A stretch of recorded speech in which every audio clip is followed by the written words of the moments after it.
Today I'm working on a postal van. Customer complaint is that the ignition coil is getting hot and it's leaking oil. Luckily, my good friend Thomas has a fix for that.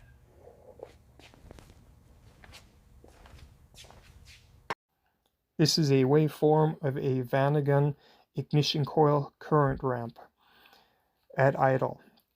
You can see that all three humps are identical.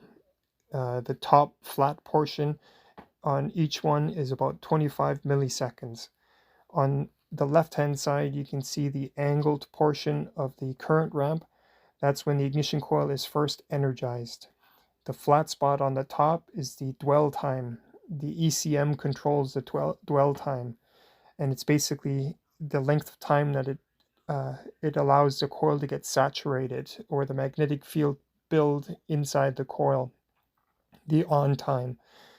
The sharp drop off on the right is when the ECM turns the coil off and allows or takes away primary current, and what happens is that the magnetic field collapses on itself through the secondary windings, causing a spark to the ignition to the spark plugs.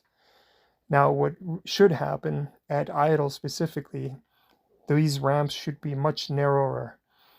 The next image shows the exact same current ramp at about 2000 RPM. So you can see there are a lot more individual humps, but they all have identical tops or flat portions. In this case, roughly 9 milliseconds. The reason the coil gets hot and starts to overheat and oil starts to come out of the ignition coil when it fails is because the dwell time is too long. The ECM is keeping that ignition coil on for way too long, causing it to get hot because of the primary current that's flowing through the ignition coil.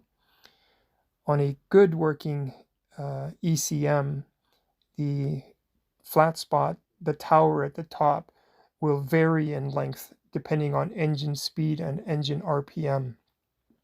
You will see that in the next waveform.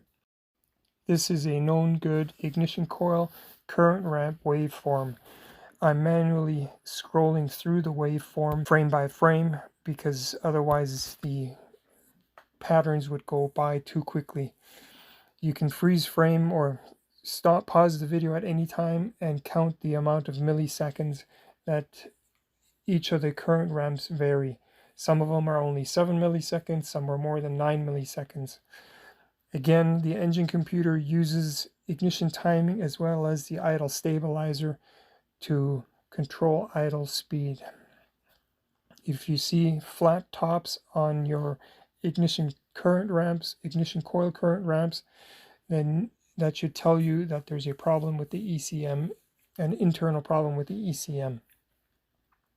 If you don't have a scope for waveform retrieval, you can use an ignition timing gun, and you should be able to see that the TDC mark jumps around forward and backward from the specified position that it's supposed to be.